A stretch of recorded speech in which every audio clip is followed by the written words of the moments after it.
Muli po ako'y bumabati ng isang pinagpalang araw sa lahat. At dahil nga, eto na naman tayo sa ating libangan dito po sa aking bahay kubo. At partikular po natin kukunin ngayon yung aking peanut. Kaya shout out muna sa ating kaibigan, Popsi Garden TV. Dahil ikaw yung nagbigay sa akin ng ideya para makapagtanim ako dito ng mani dito sa aking garden. At sa napakadami po natin ng mga nakuha na iba't ibang napakagandang mga gulay. Ayan, kung makikita nyo naman, talaga po ng mga nakakatuwa. At dahil nga ngayon, malamig na ang panahon, lumalamig na talaga dahil autumn season na. Yun pong atin na mga mani ang ating kukunin dahil nga ito ay super na po talaga matured. Kaya hindi na po natin po pwedeng bunutin. Ayan, yung pagkabunot natin, naiiwan na yung kanilang laman. Kaya ito naman yung ating gagamitin. Huhukayin natin para naman hindi maiwan yung laman sa ilalim. Kaya ito po yung ating kukunin yun. At dahil alam nyo naman, kapag ka po fresh yung peanut ay talaga po namang napakasarap. Kaya ito, samahan nyo muli ako dito sa akin pong gagawing pagkuha nitong aking peanut dahil ito po yung napakasarap kapag ka nilabon yung sariwang peanut.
Kaya ito na mga kabayan, yung aking nakuhang mani o yung aking hinukay o binunot dahil nga ginamitan natin ito ng panghukay. May mga laman din naman, hindi naman sasabihin wala.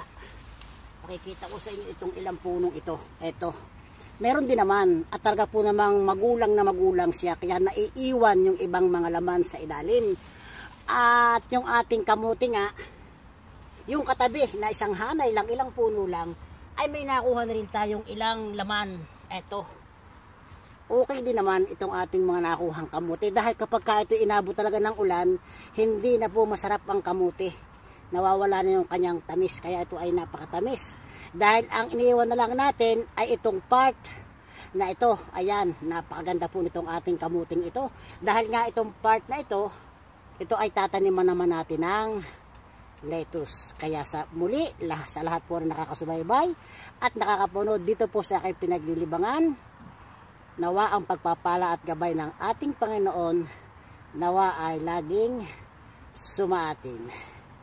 Bye bye.